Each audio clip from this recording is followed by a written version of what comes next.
বাংলাদেশের বাইরে পৃথিবীর বিভিন্ন প্রান্তে যেখান থেকে চ্যানেলে দেখছেন আপনাদের সকলকে সাদর আমন্ত্রণ তৃতীয় মাত্রা দেখবার জন্য। আর তৃতীয় মাত্রায় কথা বলবার জন্য আমার আজকের অতিথি গণপ্রজাতন্ত্রী বাংলাদেশ সরকারের পরিকল্পনা মন্ত্রী এবং আন্তর্জাতিক ক্রিকেট সংস্থা আইসিসির সভাপতি আহমদ মোস্তফা কামাল। এবং আপনারা সবাই জানেন যে তিনি বাংলাদেশে লোটাস কামাল নামে সমধিক পরিচিত। স্বাগত আপনাকে স্টুডিওতে মিস্টার। এবং মূল বিষয় আপনার মন্ত্রণালয় সংক্রান্ত বিষয়ে আমরা কথা বলবো, আপনার কাজকর্ম নিয়ে। কিন্তু তার আগে দুটো অত্যন্ত গুরুত্বপূর্ণ বিষয় যেটি সাম্প্রতিক সময়ে আলোচিত, সে বিষয়ে আপনার মতামত শুনতে চাই। একটি হচ্ছে যে আপনার কলিগ যিনি কিছুদিন আগেও ছিলেন বাংলাদেশ সরকারের সাবেক বস্ত্র পাটমন্ত্রী আব্দুল লতিফ সিদ্দিকী, যার শাস্তির দাবিতে গতকাল সারা দেশে একটি হরতালের ডাকও ছিল, সারা দেশে ইসলামী কয়েকটি রাজনৈতিক দলের ডাকে। তাকে মন্ত্রিসভা থেকে বাদ দেওয়া হয়েছে, তিনি আওয়ামী লীগ থেকে বহিষ্কৃত হয়েছেন। তার আগে তার প্রেসিডেন্ট সদস্য পদে যাচ্ছে। তো তার একজন সহকর্মী হিসেবে তার এই যে ভূমিকা বা তাকে কেন্দ্র করে সরকারের এবং দলের যে অবস্থান, সেটিকে আপনি কিভাবে দেখছেন? আপনাকে ধন্যবাদ। আসলে লতিফ সিদ্দিকী সাহেব আমার দলের জন্য একজন প্রবীণ নেতা। তিনি ছিলেন, এখন আমি নেই।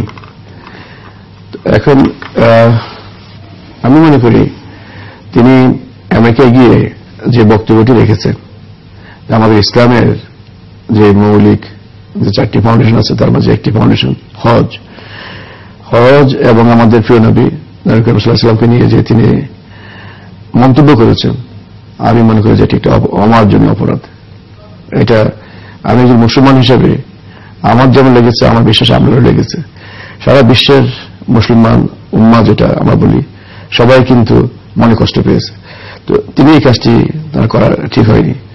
এবং আপনি জানেন লতিফ সিদ্দিকী সাহেবের 3টা পরিচয় আছে, 4টা পরিচয়। তিনি একদিকে তিনি আওয়ামী লীগের সদস্য, প্রাথমিক সদস্য, অন্যদিকে তিনি প্রেসিডেন্ট সদস্য, তারপরে তিনি জাতীয় সংসদ সদস্য, 4 নম্বর তিনি ছিলেন একজন মন্ত্রী। তো মন্ত্রী হিসেবে একজনের ইনক্লুশন অথবা এক্সক্লুশন, এটা পুরোটা হচ্ছে মাননীয় প্রধানমন্ত্রীর এখতিয়ার, এটা তার প্রিরোগেটিভ। তিনি যাকে চাইবেন মন্ত্রী বানাতে পারেন, এবং চাইলে তিনি কারোর সাথে পরামর্শ না করে তিনি তাকে বাদ দিতে পারেন। তো তিনি যখন জ্ঞাত হলেন অথবা তার নলেজ যখন আসলো পুরো বিষয়টি, তিনি আর কখনো তিনি সামান্যতম সময় নিলেন না, তিনি তাকে মন্ত্রিসভা থেকে বাদ দিয়ে দিলেন। আর বাকি থাকলো আরো 2টার বিষয়, একটা হচ্ছে তার প্রাথমিক সদস্য পদ এবং হলো ওনার যে প্রেসিডেন্ট মেম্বারশিপ। এই দুইটি আনুষ্ঠানিকভাবে আনুষ্ঠানিকতা সম্পন্ন করে আমাদের সেন্ট্রাল কমিটি মিটিং করে তাকে সেখান থেকে বাদ দেওয়া হয়েছে। এখন ইজ নো মোর এন আওয়ামী লীগের। তো উনি, আমি মনে করি যে আমার এর বেশি বলা উচিত না। I feel really very bad about the whole thing, about him and about his utterings and all these things. তিনি তো আওয়ামী লীগের থেকে সংসদ সদস্য নির্বাচিত হয়েছিলেন এবং সংসদ সদস্য এখনো আছেন। সংসদ সদস্য হিসেবে সেটা বাদ দেওয়ার এখতিয়ার আমার মনে আমাদের আওয়ামী লীগের দলের নাই। সেটা এখন যেহেতু তিনি আমাদের প্রাইমারি মেম্বারশিপ থেকে তিনি চলে গেছেন, বাদ গেছেন, he's being excluded from the primary membership. So I think now the ball is in the court of the election commission and then the parliament. So I'm sure as per under the purview of the law, whatever is there, it will be implemented. Mister Kamal, এবার আপনার প্রসঙ্গে আসি। গত শনিবারই সম্ভবত বাংলাদেশের একটি অন্যতম think tank centre for policy dialogue, তাদের সঙ্গে একটি গোল টেবিল বৈঠকে আপনি অংশ নিয়েছিলেন, এবং যেখানে আমাদের বাংলাদেশের মহিলাদের ক্ষমতায়ন, জেন্ডার সমতা, জিডিপিতে তাদের অবদান, এসব বিষয় নিয়ে আলোচনা হয়েছে। এবং সেখানে সিপিডির যে দাবি বা বক্তব্য এবং আপনার যে মতামত, সে সম্পর্কে একটু আপনি আমাদেরকে অবহিত করবেন। আমরা একটু পত্রিকায় দিনের যে উক্তি, সে হিসেবে আপনার একটু উক্তিও ছাপা হয়েছে যে আপনার মা আপনাকে তৈরি করেছেন এবং আজকের যে জায়গায় দাঁড়িয়ে আছেন সে জায়গায় নিয়েছেন, কিন্তু তার অবদানের কথা স্বীকার করেনি, বা ইভেন জিডিপিতেও তার যে কন্ট্রিবিউশন সেটির কথা কোথাও উল্লেখ করা হয় না। আসলে জুলুস সাহেব, আমি জীবনে অনেক অনুষ্ঠান আমি করেছি এবং অনেক রাউন্ড টেবিল, অনেক অনেক জায়গায় আমি গেছি, অনেক জায়গায় আমি অংশগ্রহণ করেছি, কিন্তু কালকের একটি অনুষ্ঠানটি আমার কাছে অসাধারণ একটি অনুষ্ঠান আমি মনে করেছি। কারণটা হলো, আমি দেখলাম তারা যে দাবিটি করতেছে, আমার চোখের সামনে চলে আসলো আমার মা আমাকে অনেক কষ্ট করে এই ক্ষেত খামারে কাজ করে, গৃহস্থলীতে কাজ করে তিনি আমাকে বড় করলেন, তিনি আমাকে হিসাব বিজ্ঞানী বানালেন, চার্টার্ড অ্যাকাউন্টেন্ট বানালেন। কিন্তু আমার মায়ের এই অবদান, এই যে গৃহস্থলী নিয়ে তার যে কাজ, সর্বক্ষণ যে ব্যস্ত থাকতেন, কিন্তু তার এই কাজটি দেশ স্বীকৃতি দেয়নি এবং আমাদের জাতীয় পর্যায়ে এটা স্বীকৃতি পায়নি। এখন সেই দাবিটি কালকে নিয়ে আমার দেশের সকল নারী সংগঠনগুলো আমার সামনে আসছে যে আমরা তো কাজ করে যাচ্ছি, দেশের জন্য কাজ করে যাচ্ছি, এখন আমরা আমাদের স্বীকৃতি পাচ্ছি না কেন? তাদের বড় দাবিটি হচ্ছে যেহেতু আমাদের জিডিপি কম্পিটিশনে আমাদের এটি আসে না, সুতরাং তারা স্বীকৃতি পাচ্ছে না। কিন্তু আমি এখানে দুটো জিনিস আসছে, একটা হচ্ছে তাদের স্বীকৃতি আমরা দিচ্ছি। আপনি এখন জানেন যে আমাদের দেশে এখন জেন্ডার প্যারিটি এসে গেছে। এখন এমনকি প্রাইমারি স্কুল লেভেলে আমরা যদি লক্ষ্য করে দেখি 1990 সালে 12 মিলিয়ন ছিল স্কুল গোয়িং স্টুডেন্টস এবং স্কুলে ভর্তি এনরোলমেন্ট ফিগার। তো 1990 সালে যেখানে 12 মিলিয়ন এনরোলমেন্ট ছিল, সেখানে 5.4 ছিল বয়েজ and 6.6 ছিল বয়েজ and 5.4 ছিল গার্লস। সেখানে ছেলেরা বেশি ছিল, মেয়েরা কম ছিল। কিন্তু 2011 সালে আমরা দেখি গিয়ে উল্টো ফিগার, এখানে 18 মিলিয়ন এখন ভর্তি হচ্ছে স্কুলে, 1,80,00,000। এই 1,80,00,000-এর মাঝে এক্স্যাক্টলি 50% ছেলে, 50% মেয়ে। আপনি এখন জানেন যে 98% boys and girls they are going to schools. তো এখন এই যে 12 থেকে 18 মিলিয়ন কিন্তু 50% গ্রোথ। আর 50% গ্রোথ পাশাপাশি এটা কিন্তু আবার ব্যালেন্সিং করে নিয়েছে ছেলে এবং মেয়ের মাঝে। সুতরাং আমরা এখানে যে আমরা প্যারিটি অর্জন করেছি, এটা কিন্তু সারা বিশ্ব কিন্তু এটা সমাদৃত আমাদের এই অবদানটা। আর এখানে ইভেন যে চাকরি ক্ষেত্রে যদি আমরা লক্ষ্য করি, 2003 সালে আমাদের টোটাল কর্মজীবী মানুষের সংখ্যা ছিল 44 মিলিয়ন। এর মাঝে 34 মিলিয়ন ছিল পুরুষ এবং 10 মিলিয়ন ছিল মহিলা। 34 আর 10 টোটাল ছিল 44 মিলিয়ন। এখন সেটা বেড়ে গিয়েছে 58 মিলিয়ন। এখন আমাদের কর্মক্ষম মানুষ যারা বিভিন্ন কর্মকাণ্ডে ব্যস্ত চাকরি করেন, তাদের সংখ্যা হচ্ছে 58 মিলিয়ন, 5,80,00,000 মানুষ। এর মাঝে 41 লাখ হচ্ছে পুরুষ, 17 মিলিয়ন হচ্ছে মহিলা। এই যে দেখেন 41 আর 17, আগে ছিল 34 আর 10, অনেক গ্যাপটা কমে আসছে। এখন পুরুষদের এই পিরিয়ডে বেড়েছে 18% আর মহিলাদের বেড়েছে 70%। তো এটাও কিন্তু আমি মনে করি যে আমাদের একটা বিভিন্ন কর্মকাণ্ডের জন্য সরকারের পলিসির জন্য গ্রোথটা মেয়েদের ক্ষেত্রে বেশি হয়েছে, কর্মসংস্থানের ক্ষেত্রে মেয়েদের অনেক বেশি কর্মসংস্থান হয়েছে। আজকে আমাদের 8,400 গার্মেন্টস ইন্ডাস্ট্রি আছে। সেই 8,400 গার্মেন্টস ইন্ডাস্ট্রির মাঝে 36 লাখ এখন হল কর্মজীবী মানুষের সংখ্যা। এর মাঝে 82% বা 81% মতো হল মহিলা কর্মজীবী। দেশে 8টা এক্সপোর্ট প্রসেসিং জোন আছে। সেই 8টা এক্সপোর্ট প্রসেসিং জোনে 3,80,000 কর্মচারী মানে শ্রমিক কর্মচারী বিভিন্ন কাজে নিয়োজিত। সেখানেও 64% হচ্ছে মহিলা। সুতরাং মহিলা অনেক এগিয়ে যাচ্ছে, ছেলেদের তুলনায় কিন্তু মহিলারা এগিয়ে যাচ্ছে। এই যে জেন্ডার প্যারিটি, এটা কিন্তু আসছে। আর যে উইমেন্স এম্পাওয়ারমেন্ট যেটা বলা হয়, তাদের সক্ষমতা বৃদ্ধি করা, তো সক্ষমতা বৃদ্ধিটাও আমি মনে করি যেখানে আমাদের মহিলাদের এখন বেতনও অনেক বেড়েছে। তাদের যে ওয়েজেস কম্পেয়ার টু ম্যান আগে ছিল অনেক নিচে। এখন 65 to 70% ছেলেরা যে বেতন পায় তার 65 to 70% এখন মেয়েরা বেতন পাচ্ছে। ফর্মাল সেক্টর না ইনফর্মাল সেক্টর? ফর্মাল সেক্টরের কথা আমি বলছি, ইনফর্মাল তো নন ফর্মাল সেক্টর তো আমি বলছি না, ফর্মাল সেক্টরের কথা বলছি। সেখানেও বেতন ছেলেদের মেয়েদের প্রায় একই রকম। এবং এখন কালকে যে দাবিটা আসছে আমার সামনে, দাবিটা হলো যদি একই কাজ করে, একই কাজের ছেলে হোক আর মেয়ে হোক, there should be no discrimination, একই বেতন দিতে হবে। এটি আমি দেখব এবং এটি যাতে করে একই বেতন পায় সেই ব্যবস্থাটি আমি গ্রহণ করব। এখন এখানে আজকে আমাদের যে লেখাপড়ার ক্ষেত্রে, চাকরির ক্ষেত্রে মহিলা যে ছেলেদের তুলনায় অনেক এগিয়ে গিয়েছে, এটা কিন্তু আন্তর্জাতিকভাবে আজকে সবাই স্বীকার করেছে। ওয়ার্ল্ড ব্যাংক স্বীকার করেছে, ইউএনডিপি স্বীকার করেছে। এবং আমাদের মেয়েদের বেতন কিন্তু এখন আপনার পাকিস্তানের মেয়েরা চাকরি করলে যে বেতন পায় এবং ইন্ডিয়া চাকরি করলে যে বেতন পায়, ইন্ডিয়া এবং পাকিস্তানের উপরে। আমরা প্রায় কাছাকাছি লেভেলে চলে আসছি ভিয়েতনাম এবং চায়নার। We are almost catching up them. So আমাদের এই অবস্থান এখন সৃষ্টি হয়েছে। সুতরাং আমি মনে করি আমাদের একদিকে প্যারিটি, একদিকে এম্পাওয়ারমেন্ট সবই হচ্ছে।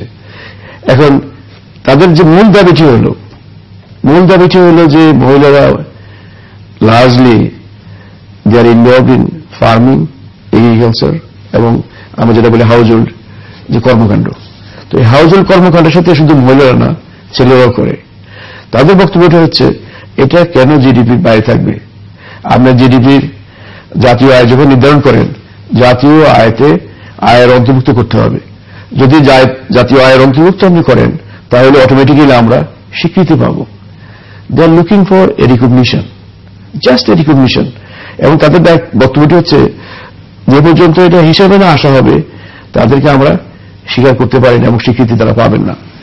কিন্তু এখানে আমি তাদেরকে বোঝাবার চেষ্টা করেছি, কারণ সাবজেক্টটি আমার। আমি একজন চার্টার্ড অ্যাকাউন্টেন্ট। আমাদেরকে যখন আমরা জিডিপি যখন কম্পিউট করি, উই ফলো সার্টিন প্যারামিটার্স, অনেকগুলো নর্মস আমাদেরকে ফলো করতে হয়।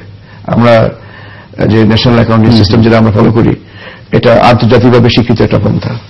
এবং সেখানে এটা মূল উৎপত্তি কোথেকে আসে? মূল উৎপত্তি হচ্ছে আপনার কোন এন্টিটিকে ইকোনমিক এন্টিটি বলতে হলে, হাউস হোল্ড অ্যাক্টিভিটি একটা ইকোনমিক এন্টিটি, এটাকে ইকোনমিক এন্টিটি বলতে হলে প্রথমে হতে হবে it has to be transaction, এটা লেনদেন হতে হবে। লেনদেনটা আবার নিজে বাদে নিজে করতে পারেন না। Zillur can buy a thing and sell it to himself. আমি লোকাস কামাল, আমি নিজেই পারছি যে নিজে সেলার হতে পারি না, তো নিজে বেচা কেনা করা যাবে না। তাহলে প্রথম কথাটা হচ্ছে যে it has to be transaction and it has to have a value. ভ্যালুটা আপনাকে কোয়ান্টিফাই করতে হবে in terms of money or money's worth. এখন দেখেন, আমার মা বাড়িতে গৃহস্থলী কাজে আমাদের ফ্যামিলিকে সাহায্য করেছেন। আমরা এই যে মায়ের যে কাজটি, আমি কিভাবে এটা মূল্যায়ন করব? মা রান্না করেছেন, সবকিছু করেছেন, খেয়েছি আমরা, এটা তো ভ্যালুয়েশন আমরা করি নাই, করা যাচ্ছে না। মায়ের এই রান্না করা খাবারটি যদি কোনো দোকানে বিক্রি করতাম আর দোকান থেকে খাবার কিনে যদি আমরা কোনো খেতাম, তাহলে এটা কিন্তু জিডিপিতে চলে আসতো। এটা কিন্তু পিকুলিয়ার জিনিস। দেখেন, এখন মা তার সময় দিচ্ছেন আমার প্রতি, আমি লেখাপড়া করলাম কিনা, খাওয়া দাওয়া করলাম কিনা, গোসল করলাম কিনা। এখন এই যে আমার প্রতি যে মায়ের যে মমত্ববোধ এবং যে আমার তার যে দায়িত্ব, এটাকে আপনি how you quantify in terms of money, এটাকে কিভাবে আপনি ভ্যালুয়েশন করবেন? সুতরাং এটাও কিন্তু আসবে না। তো কোন লেনদেন আসতে গেলে প্রথমে it has to be transaction and it has to have a transferable value. এটা আপনি অন্য জায়গায় এক্সচেঞ্জ করতে পারছেন, ট্রান্সফার করতে পারছেন। সেই রকম যদি কোনো ক্রাইটেরিয়া মিট না করে তাহলে সেটা আপনি পারবেন না। এখন আরেকটা জিনিস হচ্ছে যেটা আমাদের জন্য এটা বিধিনিষেধ, সেটা হচ্ছে the cost of the transaction itself, এটা ম্যাটেরিয়াল কিনা। এখন আপনি মনে করেন যে আপনি নিজের কাছে আপনার একটা কয়েন ছিল, আপনি পুকুরে গেলেন বা সাঁতার কাটতেছিলেন, হঠাৎ করে কয়েনটা পুকুরে পড়ে গেল। কয়েনটা কিন্তু পুকুরে আছে, এবং কয়েনটা পুকুর থেকে উদ্ধার করতে হলে আপনাকে পুকুরে পানি সাজতে হবে, whether it justifies the transaction itself or not. আমরা বলি ম্যাটেরিয়াল কনসেপ্ট। তো এই ম্যাটেরিয়াল কনসেপ্টে এটা জাস্টিফাই করে না। সুতরাং আপনার এই জাতীয় গুলো বাদ দিলে, এখন আমি আজকে যদি কোনো আমার পরিসংখ্যানগুলোকে বলি যে তুমি আমার মায়ের কাজের সন্ধান বের করো এবং মায়ের কাজটাকে তুমি নিয়ে আসো, তারা প্রথমে তাদেরকে দেখতে হবে যে এই কাজের ভ্যালু কত।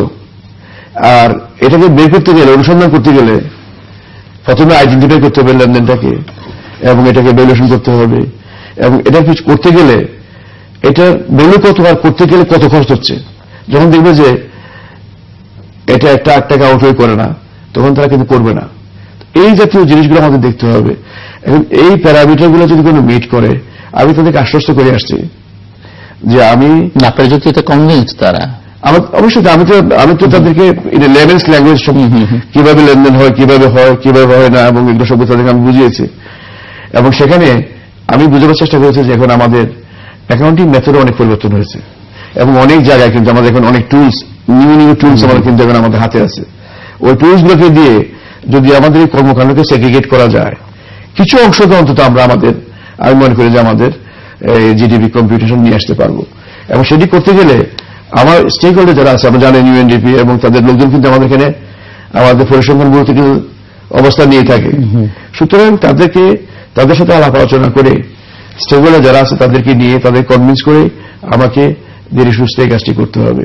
আমি করব না বলি না, কিন্তু আমরা এখন যেটা করছি সেটা হলো পৃথিবীর অন্যান্য দেশ কিভাবে করে এবং যে নিয়মটি পরিচালিত হচ্ছে সারা বিশ্বে, আমি সেটাকে অনুসরণ করে সেই কাজটি করি। এর থেকে বেরিয়ে আসতে হলে আমার তো একটা লিওয়ে লাগবে, আমার তো একটা উইন্ডো লাগবে। সেই উইন্ডোটি হচ্ছে আমার স্টেক হোল্ডাররা। তাদেরকে যদি আমি কনভিন্স করতে পারি পুরো প্যারামিটারটা সামনে নিয়ে, তাহলে আমি বিশ্বাস করি কিছু কিছু অংশ সেগ্রিগেট করে নিয়ে এসে আমরা আমাদের জিডিপিতে নিয়ে আসতে হয়। অন্যান্য দেশে, আশেপাশের দেশগুলোতে না, সবাই একই জিনিস ফলো করে, একই সিস্টেম ফলো করে। বাট ডেভেলপ কান্ট্রিগুলোর ক্ষেত্রে একই সিস্টেম ফলো করে, সেম সিস্টেম ফলো করে। দুইটা মেথড আছে, ইদার ডেভেলপ কান্ট্রিতে তো মানে এত হাউস হোল্ড অ্যাফেয়ার্স থাকেন না, তাদের কন্ট্রিবিউশন এত থাকে না যেটি বাংলাদেশে। তবে এটা আমার ধারণা ছিল, কিন্তু আমি লেটেস্ট যে ডাটা সংগ্রহ করেছি সেখানে দেখা যায় যে অনেক ডিসপ্যারিটি আছে। সেখানে বিদেশেও অ্যাডভান্স ইকোনমিতেও আপনার এই যে অর্থনীতি এলাকায় এই যে ব্যবসা বাণিজ্য ওন করে মহিলা সংখ্যা 25%। ইটস নট যে অনেক তারা অনেক এগিয়ে গেছে, সেটাও না। আসলে আপনি জানেন তো এটা তো অনেক মহিলাদের প্রতি অনেক ডিসক্রিমিনেট করা হয়েছে। সেই দিনের কথা আপনি দেখেন। আর আমি ছোট একটা উদাহরণ দিব, এটা প্রাসঙ্গিক হলো, কিছুটা প্রাসঙ্গিক। Adam Smith, you know his name as a student of economics. আমরা সবাই ওনার ছাত্র অ্যাডাম স্মিথ, বিকজ ওনার বই পড়ে আমরা ইকোনমিক্স শিখেছি। অ্যাডাম স্মিথ 1860 সাল পর্যন্ত বেঁচে ছিলেন, কিন্তু উনি কিন্তু জীবদ্দশায় ভোটার হতে পারেননি। উনি ভোটার হতে পারেন নাই। উনি স্কটল্যান্ডের মানুষ, কিন্তু ভোটার হন নাই। কারণ কি? সে সময় ভোটার হতে হলে নিয়ম ছিল 1 খণ্ড জমির মালিক হতে হবে। সেই 1 খণ্ড জমি ওনার নামে ছিল না, এই জন্য তিনি ভোটার হতে পারেন নাই। পরবর্তী পর্যায়ে 1918 I think so, could be 1918, 1918 সালে এসে আইন পরিবর্তন করা হলো। তখন করা হলো 21 বছরের পুরুষ আর 30 বছরের মহিলা বয়স ভিত্তিক ভোটার লিস্টে ইংল্যান্ড নাম নিয়ে আসলো, ভোটার করল। পুরুষ হলো 21 বছর, মহিলা 30 বছর। এখানে কিন্তু এখানেও কিন্তু ডিসক্রিমিনেট করা হয়েছে, প্যারিটি নাই। আরো 10 বছর পরে গিয়ে 1828 গিয়ে এবার করা হলো 18 বছর হইলে হবে পুরুষ এবং মহিলা, যার বয়স 18 হবে he or she could B A voter. তো এই যে দেখেন, এই যে পরিবর্তনগুলো, এগুলো কিন্তু আস্তে আস্তে হচ্ছে। তো মহিলাদের প্রতি যে ডিসক্রিমিনেশন, এটা আমরা অনেক ভালো অনেক ক্ষেত্রে বাংলাদেশ অনেক 1935 আগে ইভেন ফ্রান্স, যারা সভ্যতার নীলাভূমি যাদেরকে বলা হয়, সেই দেশে মহিলারা কোনো প্রপার্টি ওন করতে পারতেন না। এখন 100 বছর হয় নাই, সে মহিলারা সেই দেশে প্রপার্টি ওন করতে পারতেন না, কিন্তু আজকে সেখানে প্রপার্টি ওন করতে পারে। তো এই যে আইনগুলো হচ্ছে এবং এই সংস্কারমুখী পদক্ষেপগুলো নেওয়া হচ্ছে, এতে করে আমি মনে করি যে প্রত্যেক দেশেই পুরুষ আর মহিলার মাঝে আগে যে ব্যবধান এবং বিরোধ যেটা ছিল, সেটা আস্তে আস্তে কমে আসছে। আমাদের এখানেও কমে আসবে। আমাদের এখানে তো পার্লামেন্টে এখন 350 জন হলো আমরা এমপি, এর মাঝে 20 জন, এখন কয়জন, এখন 70 জন হলো মহিলা MP. So it is almost 20%, almost 20%। তো 20% মহিলা এমপি আমাদের পার্লামেন্টে আছে। ব্যবসায়ী, আমি কথা বলছি একটু আগে, ব্যবসায়ীর পরিমাণ কিন্তু কম না, অনেক ব্যবসায়ী এখন আস্তে আস্তে আরো ব্যবসায়ী হচ্ছেন। এবং আমরা মহিলাদেরকে চাই যে তারা মহিলারা আরো এগিয়ে আসুক, মহিলারা আমাদের কর্মকাণ্ডে, কারণ মহিলা আমাদের 50%। তো মহিলারা যদি কোনো পিছিয়ে থাকে, মহিলাদেরকে পিছনে রেখে বাংলাদেশের কোনো উন্নয়ন সাস্টেন করবে না। For a sustainable development of our economy, we need to grow together with our women force. Women ফোর্সকে বাদ দিয়ে, এদের পিছিয়ে রেখে আমরা কখনো এগোতে পারবো না। এটা হলো বাস্তবতা। তো এই বাস্তবতা সবাই স্বীকার করে, আমিও স্বীকার করি, এবং সেইভাবেই আমরা কিন্তু পরিকল্পনা তৈরি করছি।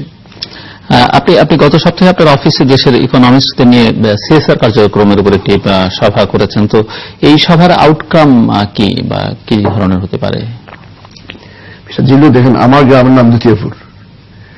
আমার গ্রামের দ্বিতীয়পুর, এই গ্রামের পাশে, একদম বাড়ির পাশে একটা বিরাট দিঘি আছে, নাম হলো দ্বিতীয়ার দিঘি। এই দিঘিটি কে খনন করছেন আমি জানি না, কার দ্বারা এটা খনন হচ্ছে আমি জানি না। এটা অনেক চেষ্টা করছি আমি ইতিহাস থেকে আমি এটা বের করার জন্য, কিন্তু আমি এখন সক্ষম হইনি। বিভিন্ন মতামত আছে, এই জন্য গ্রহণযোগ্য মতামত পাই না বলে আমি এটাকে কোথাও বলি না। পাশে আছে একটা পাহাড়, সুন্দর পাহাড়। আপনি একদিন আসেন, বেড়াতে আসেন, এই যে লালমাই পাহাড়, লালমাই পাহাড়ের দক্ষিণ পাশ আমার বাড়ি, একদম পাহাড়ে পাদদেশে বাড়ি। আর এই পাহাড়ে চূড়ায় উঠে আমি লেখাপড়া করতাম ছাত্র জীবনে। সকালবেলা বই নিয়ে চলে যেতাম, দুপুরবেলা আমার মা, যার নাম বললাম, দুপুরের দিকে নিয়ে কারোর মাধ্যমে কিছু খাবার পাঠাতেন। তো লেখাপড়া করতাম গাছের নিচে, বেল গাছের নিচে, অনেক বেল গাছ ছিল। তো আপনি ওখানে আসেন, ওখানে একটা মন্দির আছে, একটা দুইটা মন্দির, দ্বিতীয় মন্দির। তো এই মন্দিরগুলো কারা তৈরি করেছে? ইট ওয়াজ বিল্ড বাই সামবডি। এই পুকুর খনন করছে, ইট ওয়াজ ডান বাই সামবডি। আমার কুমিল্লাতে ঈশ্বর পাঠশালা আছে, একটা স্কুল, এখনো অনেক পুরাতন স্কুল। তো ঈশ্বর পাঠশালা কেউ না কেউ তো এই কাজটি করেছে। পাশে আছে ফয়জুন্নেসা হাসপাতাল, ফয়জুন্নেসা কলেজ, এগুলা কেউ না কেউ তো করেছেন। আজকে আমাদের, আমি জানি না, আপনি দেখেন এই সিএসআর কার্যক্রম থেকে আমরা এগুলা নিয়ে আসতে পারি। এখন গভর্নমেন্ট রেভিনিউ অর্জন করে, ট্যাক্স থেকে, ভ্যাট থেকে, স্টাম্প ডিউটি থেকে, বিভিন্ন জায়গা থেকে গভর্নমেন্ট রেভিনিউ অর্জন করে। তো গভর্নমেন্টের কাজটি কি? গভর্নমেন্টের প্রাইমারি রেসপন্সিবিলিটি হচ্ছে again to go back to the people, and serve them, and serve their cause, এদের ইকোনমিক ইমানসিপেশন, এদের অর্থনৈতিক উন্নয়নে আবার সাহায্য করা, সেটা হচ্ছে গভর্নমেন্টের কাজ। আমি মনে করি নিজে ব্যক্তিগতভাবে, এখন আমি যদি একটা টাকা নিয়ে, সরকারি টাকা দিয়ে একটা স্কুল করি, তো আবার সরকার তো টাকা দিচ্ছে স্কুল করার জন্য, সেই স্কুলটা যদি আমি এখন কোন একটা কর্পোরেট হাউসকে বলি যে তোমরা যে ভলান্টারি কন্ট্রিবিউশন তোমাদের নামে এই স্কুলটা করো, আমার বিশ্বাস আমি লোক পাবো। আমি সৌদি আরবে দেখেছি, আমি ইস্টার্ন প্রভিন্সে বাহারাম দাম্মাম নামে দেখেছি, আব্দুল্লাহ কোদারি নামে একজন ছিলেন, আল্লাহ তাকে ব্যস্তবাসী করুক, আমার খুব পরিচিত মানুষ ছিলেন। তার নামে ইন্টারসেকশনগুলা, রাস্তাগুলা, ব্রিজগুলো, রাস্তার উপরে যে ফ্লাইওভারগুলা তার নামে করা, উনি করেছেন বলে ওনার নামটি আছে।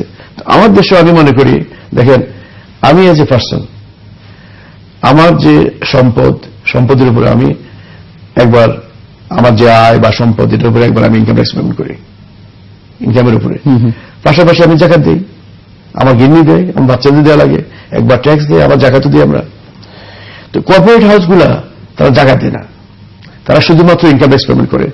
আমি ওই কর্পোরেট হাউসগুলোকে আমি বলার চেষ্টা করছি যে তাদেরও একটা সামাজিক দায়বদ্ধতা আছে।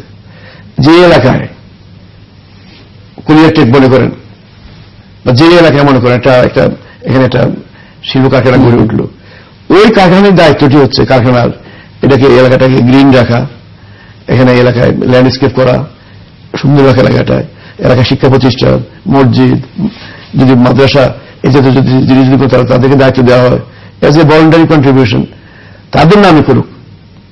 তাদের নামে করতে দিলে আমার বিশ্বাস তারা কাজটি করবে। তো আমি এই সিএসআর এর আওতায় যে সমস্ত কাজগুলো, সিএসআর অ্যাক্টিভিটিস তো অনেক কর্পোরেট হাউসের আছে, কিন্তু সেগুলো অনেক সময় তারা প্রচারণার অংশ হিসেবে, মানে বিজ্ঞাপন বা অন্য ইভেন্ট স্পন্সরের নামে করে ফেলে। কর্পোরেট সোশ্যাল রেসপন্সিবিলিটি, বাট আপনি যেটি বলছেন it's a good idea. Corporate social responsibility এটা কিন্তু এটা নতুন না, এটা প্রায় 40 বছর ধরে সারা বিশ্বে কিন্তু এটা কিন্তু আজকে এটা গৃহীত পদক্ষেপ বা গৃহীত ব্যবস্থা অর্থনীতি এলাকায়। এটা অরিজিনাল হল স্ক্যান্ডিনেভিয়ান কান্ট্রিগুলো থেকে, এবং সেই স্ক্যান্ডিনেভিয়ান কান্ট্রিগুলোতে ইভেন তাদের ব্যালেন্স শিটে তাদের বলতে হয় কত টাকা তারা সোশ্যাল সিএসআর হিসাবে খরচ করেছে। আমাদের এখানে আইন নাই, বিধিনিষেধ কিছু নাই, এবং যে কারণে সমস্যাটা হচ্ছে, আমি যখন ওয়ার্ল্ড কাপ ক্রিকেট করেছিলাম, আমি একটি ব্যাংক থেকে টাকা নিয়েছিলাম, সেই ব্যাংক থেকে টাকা নিয়ে আমি সব টাকাকে সাজালাম, এবং আমি অনেক কাজ করেছি সেই সময়, কিন্তু আমি পেরেছিলাম সামান্য। তাদের দাবি ছিল যে তাদের এই অর্থটি তারা ট্যাক্স দিবে না, একদিকে তারা এটার উপরে ট্যাক্স দিবে, আবার আমাকে দিবে, এতে ডাবল হয়ে যাচ্ছে তাদের বার্ডেনটা। তো সেই সময় আমি মাননীয় অর্থমন্ত্রীকে আই কুড কনভিন্স হিম, উনি মোটামুটি এগিয়ে করেছেন।